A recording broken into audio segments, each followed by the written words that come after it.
Eh bien, retrouvons notre expérience une bonne heure plus tard.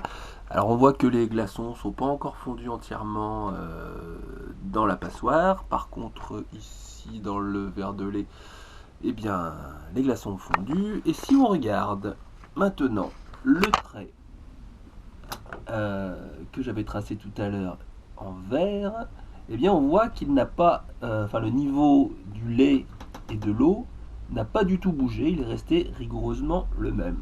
Quant à ici, voyez-vous, les glaçons qui étaient dans la passoire ont fondu et ont donc ajouté de l'eau à l'intérieur, ce qui fait que le niveau du lait et de l'eau donc à l'intérieur du verre se trouve être au-dessus du niveau que j'avais marqué en vert tout à l'heure.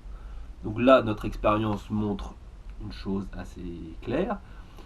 La montée du niveau de la mer n'est pas due aux glaçons, donc aux icebergs et à la banquise qui se trouveraient dans l'eau, mais plutôt à toute la glace qui se trouverait sur les continents, c'est-à-dire les glaciers qu'on peut trouver dans les Alpes par exemple, ou encore la banquise qu'on peut trouver au Groenland, en Alaska, dans le nord de la Russie, ou alors dans d'autres endroits où il y a de la terre et des glaciers et de la banquise sur le dessus de la Terre, quelque part dans le monde.